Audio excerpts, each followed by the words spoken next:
All right, guys. I've been out here surviving in the wild for about a week now, and let me tell you, it's tough to survive in the wild. Now, you guys are also going to have to survive something this year as well, and that's trying to get through remote learning. Okay, even for you blended kids, you're going to be doing a lot at home remotely as well, and that's tricky because even regular school, takes some savvy and some smarts, right? You've got the challenges in front of you, which is your schoolwork. Got predators out there, which would be bullies. And you also have a lot of pitfalls that can knock you off course, such as getting involved in drama or getting in trouble behaviorally. So what's going to make this remote learning even trickier is that it's an unfamiliar situation, okay? What comes really in handy in an unfamiliar situation is a survival guide, right? Because that's something that when you come across situations you're not sure on, it gives you some strategies, some tips, some different things that you can use. So that's going to be one of the things I'm going to talk about in this video, and you're going to do an assignment related to that. But I'm also going to talk about your remote learning survival skills as well. So that's what I'm going to touch on first, is the survival skills. And I'm actually going to go to a specific video first. So let me pull my share screen up. All right, I guess I'll go to full screen here if it works. Okay, this is an interview from Will Smith. Hopefully the audio will be loud enough that you can hear it. Yourself. The only thing that I see that is distinctly different about me is I'm not afraid to die on a treadmill, right? I will run. You would not be outworked. I will not be outworked, right? Period. Yeah. You might have more talent than me. You might be smarter than me. You might be sexier than me. You might be all of those things. You got it on me in 9 categories. But if we get on the treadmill together, right, there's 2 things. You're getting off first, or I'm going to die. It's really that simple. All right. Let me bring this down and stop the share screen. So I really like that video because, we all have different strengths and weaknesses, but it's also really easy, I think, for us to limit ourselves and think that we don't have the talent to do certain things. And I think we forget how much we do have control over, right? That through working hard and trying to develop certain skills, certain traits in us, that we can accomplish so much more than we think, right? And that's what Will Smith's saying there. He's saying, I'm going to outwork you, right? So it doesn't really matter how much talent I do or don't have. I will find a way to achieve what I want to achieve. So I have 3 particular traits that I want to focus on for this remote learning that I think that you guys would really benefit from if you really focus on this and you really work at doing these things.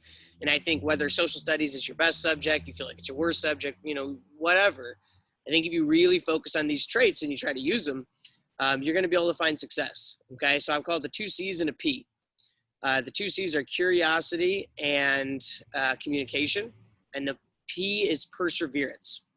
So real quick, like why am I going to stress this? So curiosity means that you're not just trying to get your work done to get it over with and move on, okay? It means you're actually trying to really learn the information. You're thinking about it. You're trying to go a little extra in depth in your assignment. You're willing to ask questions. Even if you're at home, you can send emails, messages, stuff like that. And that's really, really going to help you. I would think for obvious reasons that if you're truly engaging with the material, you're going to understand it better. Your work's going to be better. And also, if you're asking questions, right, that's going to help you succeed. I think I'm getting washed out a bit by the sun here. Anyway, so the second P is communication, okay? So important. And that kind of related to what I said with the curiosity, right, is that if you're curious and asking questions, that's part of communication. So communication, meaning that send me messages, send your other teachers messages. If you're unsure, ask about it, right? If you need help, get on office hours and get some of that one-on-one live help with the teacher. If you have ideas for how to go deeper with the material, whatever, communicate that with your teacher, okay? That's gonna be super, super important given that I'm not gonna see some of you at all, and some of you I'm only gonna see 2 days a week. We have to work extra hard to communicate with each other, and that's gonna help you be successful. And then the last one is perseverance, okay? Perseverance means the willingness to keep working hard even when challenges come up. And that's, of course, going to be really important during remote learning, because there's going to be situations that come up where you're going to be confused and you're going to be unsure and you're not going to be at school, right? And maybe you try that communication piece and you email me, but maybe I can't get to my computer right away or whatever, or maybe I'm in class teaching and you're at home. So you might have to just persevere for a while, right? You might have to try different things. You might have to keep working on it and pushing through, okay? And that's, you know, honestly, that's probably the most important skill, in my opinion, to just being successful in life at anything. If you are willing to persevere through challenges, who can stop you, right? So those are the two C's and the P. I'm forgetting how to do P in sign language. Something like, I don't know. I know the alphabet, but I can only do it in order. Anyway, so I'm going to move to the next part, which is looking at the survival guide. So I'm going to go to share screen again here. If it lets me. Here we go. And so this is just your syllabus, but I'm calling it the remote learning survival guide, because like I said, this is going to be your handbook to help you know what to do throughout the year. Okay, so I'm not going to go over all of this right now in this video. That'd be kind of boring, and you guys are able to read it on your own.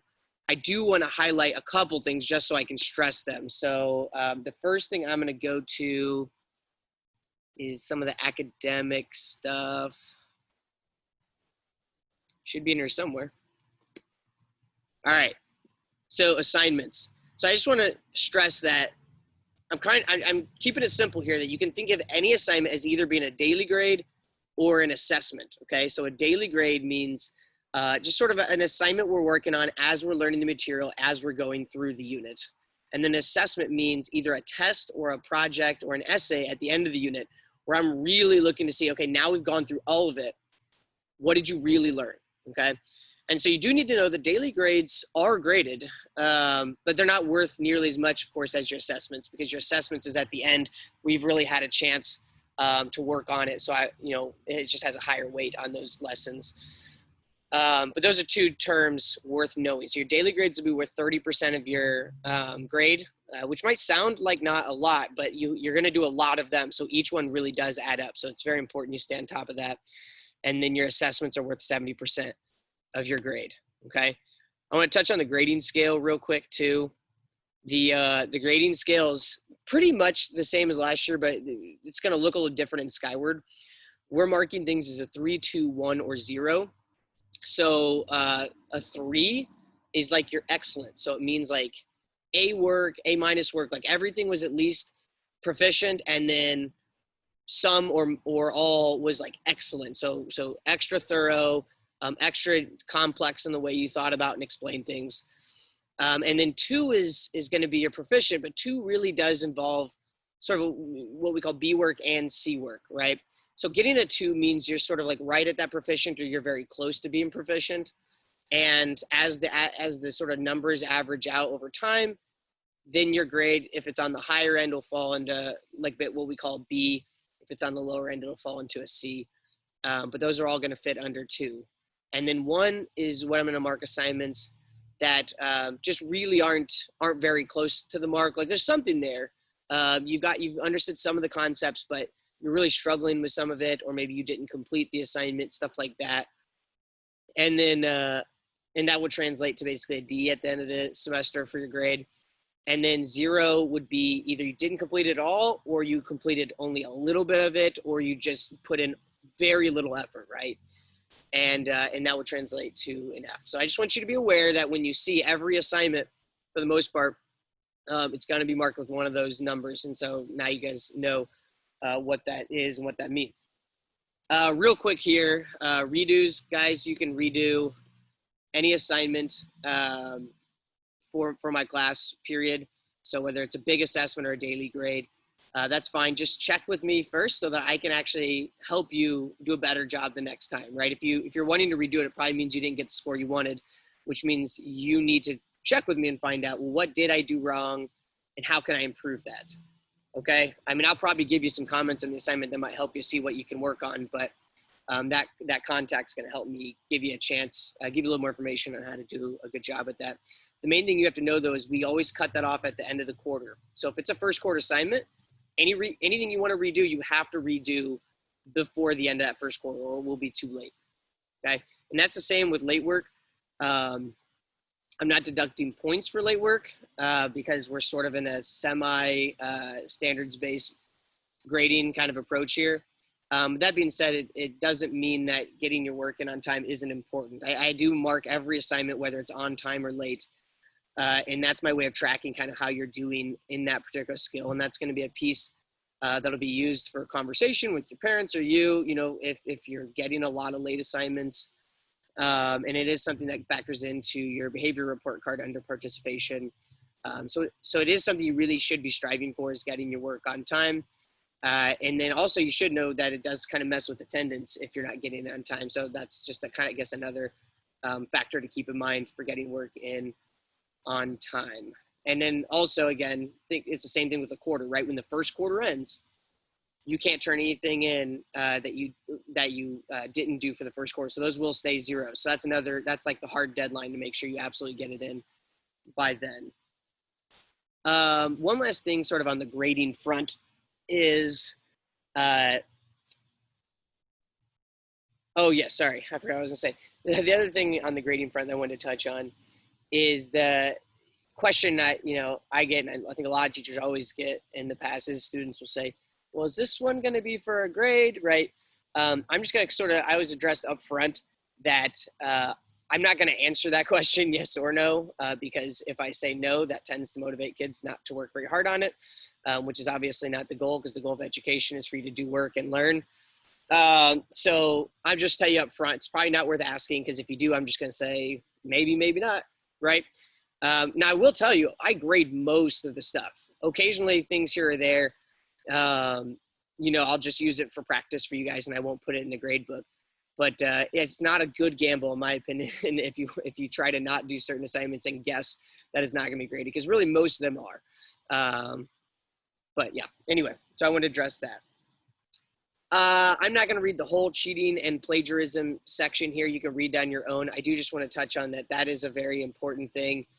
Being academically honest is a very important trait just for getting through school, but also just as your character, right? Is that, you know, learning to be an honest person, someone who's not going to try to take the easy route, someone's not going to try to deceive their teacher by using somebody else's work and trying to pretend it's their own. So I just do want to make it clear that if you cheat on an assignment, meaning either you have somebody else do your assignment for you, or you copy off of their assignment, or you take something from the internet and try to pretend it's stuff you did, that's going to be a behavior consequence. And that kind of all depends on that consequence is. Obviously depends on the severity of what you did. And it is going to be something you have to redo the whole assignment for, because obviously I can't accept something that you didn't do and give you a grade for it. There is such thing as unintentional plagiarism, and that's like something like maybe you put something in your own words, but you forgot to credit a source you got it from, like on an essay or something. And in those cases, I'm not going to make that a behavioral issue, because that was an accident, right? It's clear when someone's just made a mistake with citations or something. And in those cases, I will have you correct those mistakes before I grade it, because that is an important thing that I need to make sure I'm instilling in you guys is how to make sure you're not plagiarizing. But I'm not going to give you a behavioral consequence for something that you did on accident. And I guess the very last thing, and one of the things I'm going to push you on a lot on your assignments, is when you read Discovery Ed, because a lot of it's out of Discovery Ed, and then you're answering something, let's say in a graphic organizer or a worksheet, you really need to put that information in your own words, okay? And that's a big thing students initially want to try to do, is just copy that from Discovery Ed, but that's not your own words, right? And it also doesn't show your learning. I mean, it shows some learning, right? Because you may have identified the correct spot where the info was, but to be able to explain in your own words really shows me you understand the concepts. Okay, I need to keep moving because I don't want this to take too long. So I guess, yeah, actually, I'm not going to cover anything else on here, because your assignment today is going to cover this survival guide handbook here, and you're going to use it to sort of answer certain things. So sorry, I'll just say one last thing for materials. For my blended kids who are going to be at school, you'll have a notebook at school that we keep in the classroom every day. And there's going to be some lectures where you're going to need to pause and write things down in that. So you'll be able to use that. But for any kid when they're at home, that's just something to be aware of. It's a good idea to have a notebook handy so that when you're watching that lecture at home, you can pause it and jot things down. Okay. I actually think that might be all the things I was going to cover for this particular lecture. So I think I will just close by making sure you know what to do for your assignment. You got two different things to complete here. Number one is the student info sheet, which you'll see under the Google Classroom assignment. Should be pretty straightforward. It's just a way for me to get information about you so I can better teach you. And then the second thing is called the worst case scenario assignment. And that is an assignment that's going to present scenarios that might come up related to my classwork during the school year. And you have to use your survival guide handbook, your syllabus, to try to figure out the answer and put the right answers down. So I guess I'll show you one last thing on the share screen, and then I'll try to end this so it doesn't go too long. So the worst case scenario, there we go, assignment looks like that. And so you're gonna have a scenario that either asks you to fill out an answer, like this number one where it's short answer, or number two, you might have some that are multiple choice. But basically you're gonna open this document up in Google Classroom, and sorry, I got a bee coming after me. And you're gonna type your answers right into the document because I made a copy for everybody. So if this was what I pulled up, I would just click in here and I would start typing my answer for number one.